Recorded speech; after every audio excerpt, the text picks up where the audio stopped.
Hi, my lovely. Hi. Welcome to America's Got Talent. She stood on a brightly lit stage at age 13, her voice raw and fierce. The audience sat in silence as Courtney Hadwin poured her soul into the song. No one expected a tiny girl from County Durham to shake a sold-out theater in America within seconds. Today, we will trace her astonishing rise, the moment that changed her life forever, and the tragedy that followed her dream. Stay with me as we narrate every twist and turn in Courtney Hadwin's journey, from a hopeful audition to a heartbreaking accident, and learn exactly how her spirit carried her through the darkest period of her life. They saw a fearless girl on stage, but what was the pain she hid behind that powerful voice? Before fame changed everything, who really was Courtney Hadwin behind closed doors? A little girl with big dreams. Courtney Hadwin was born on May 6, 2004, in Heselden, a small village in County Durham, England, to Anne-Marie Hadwin and Paul Hadwin. Her parents are hardworking, and even on busy days, they always found time to help nurture her talent in music. Young Courtney first heard soul music when she was very small. Her mother played music from different established artists. This helped her in her singing, as she had shown a passion for music at a tender age. She learned to tap her foot to strong rhythms and to hum along with different melodies. At age 3, she could dance with her hands up in the air whenever her parents played music in the house. Her love for music brought so much joy to her parents. They loved watching her do little performances in the house. The school introduced her to singing lessons at age 8. Her music teacher noticed her angelic tone and unique depth of voice. The teacher encouraged her to join the school choir. Weekly rehearsals in the school hall helped her grow more confident with each song she sang. Performing with classmates on stage at assembly gave her a sense of pride. She was nicknamed Rocker Girl by her schoolmates after they saw her sing and dance at the same time.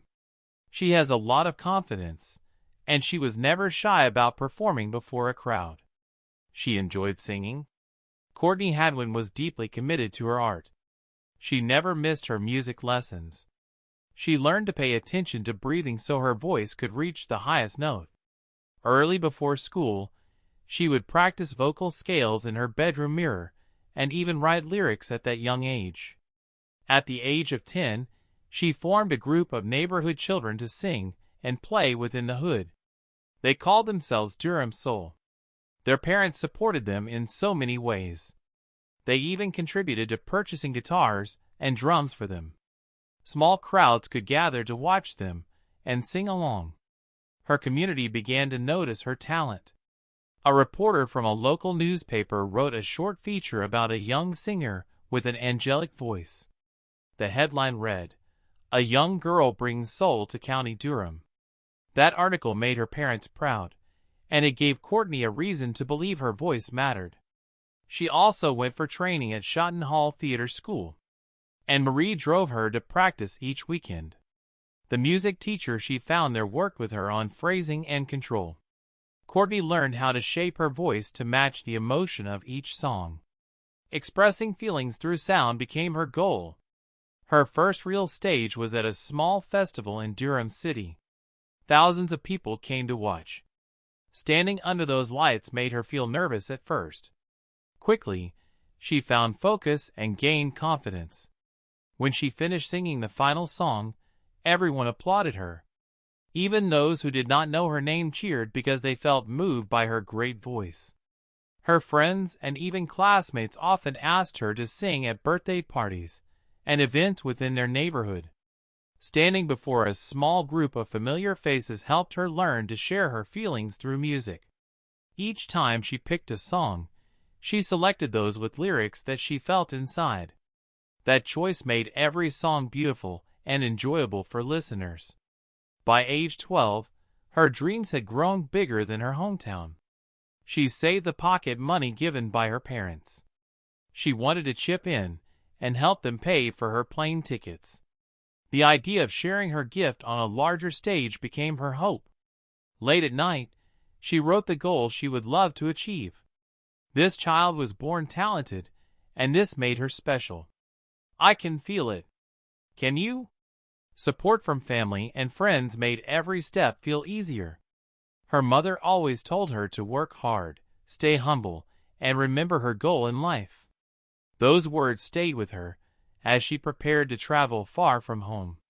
Dreaming of a bigger world beyond Heselden became the first chapter of her story. She was just a kid with a suitcase and a dream, but would America see her gift, or leave her forgotten in the crowd? What happened when she finally took the stage? The audition that stunned America in the summer of 2018, 13-year-old Courtney Hadwin stepped off a plane in Omaha, Nebraska, carrying her small suitcase, a leather jacket, and a great determination. She had never been to the United States before.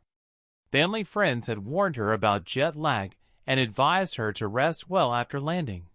But her mind was fixed on one goal, which was earning a place on America's Got Talent. On the morning of her audition, Courtney arrived at the CenturyLink Center feeling excited and nervous at the same time.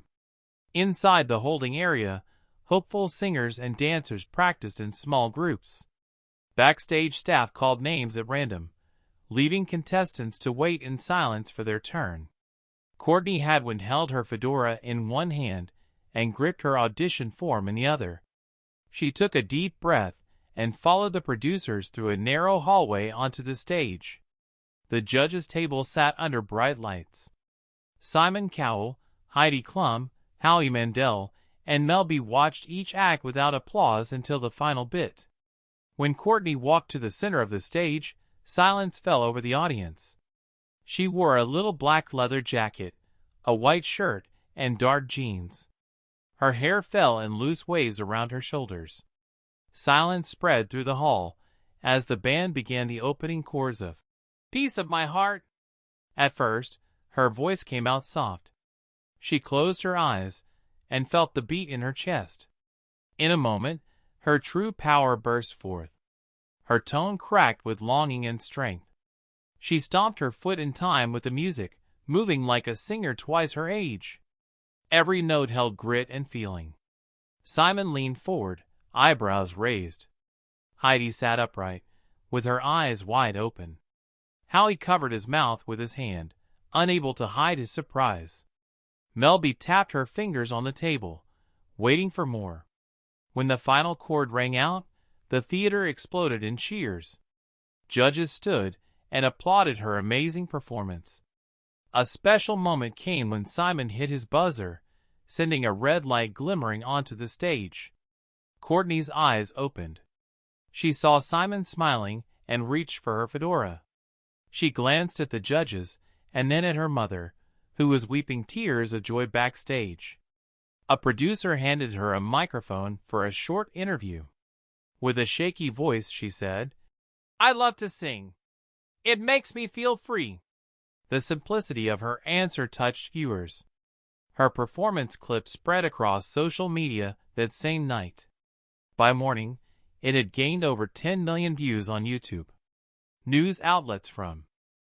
She also created time to focus on her next performance. Each morning, she woke early to practice before breakfast. She warmed up her voice using different scales, stretching her chest and shoulders to support every note. Her coach watched carefully and offered guidance on timing and breath control. Small improvements each day built her confidence and made her more perfect in her craft. Afternoons brought rehearsals on the America's Got Talent soundstage. Bright lights hung overhead, and cameras moved on tracks to capture every angle. Courtney learned to work with spotlights and fog machines so that nothing distracted from her voice. She practiced walking with the microphone stand and learned to pause for dramatic effect at the end of each phrase. Producers and directors were amazed by her focus. One crew member said she handled each new challenge with maturity beyond her years. When live show week arrived, Courtney chose to sing "Maybe" by Janis Joplin. She stood on a stage framed by glowing arches and deep red lighting.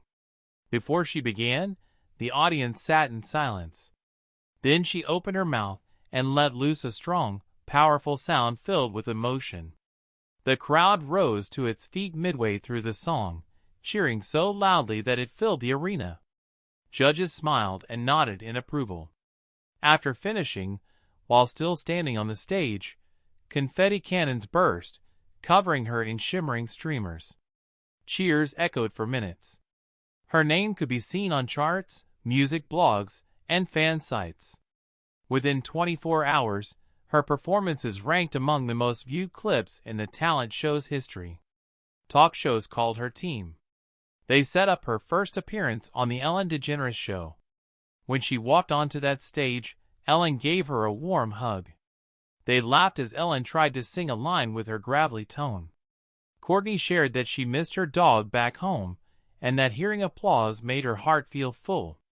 Next came The Tonight Show starring Jimmy Fallon. Jimmy surprised her with a live drumbeat behind her as she sang a blues classic. The audience clapped to the rhythm. After the song, Jimmy and his bandleader, Questlove, praised her voice control and passion in music. They joked about forming a band together. Courtney laughed and said she would consider it once she finished her schoolwork. Every appearance added to her rising fame. Record labels sent offers for studio time. Merchandise companies asked about hoodies and t-shirts. However, Courtney stayed grounded. She remembered her mother's words, to sing to share joy, not for fame. After each interview, she called home to keep her family close. She watched messages from fans who felt hope through her music. She could journal short sentences such as, "Today, I sang for millions. Tomorrow, I will sing with my heart because I enjoyed it." From a single audition clip to worldwide recognition, Courtney Hadwin's journey became the story of an overnight sensation. Even so, behind the sudden fame lay hours of practice, a lot of focus, and the same goal she held as a little girl, to sing with all her heart. Millions knew her as the fearless girl with the powerhouse voice. But what happens when the spotlight fades, and a single rainy night changes everything forever? What really happened that night? The tragic night in early October of 2018, Courtney Hadwin joined a small tour supporting fellow America's Got Talent finalists. After weeks of live shows, the group traveled by bus from Minneapolis toward Madison, Wisconsin. Their schedule showed back-to-back performances at different theaters. Courtney could always sit near a window, reading messages from fans on her phone. Outside, heavy rain tapped against the glass. The driver, experienced with long routes, kept a stable speed under highway lights.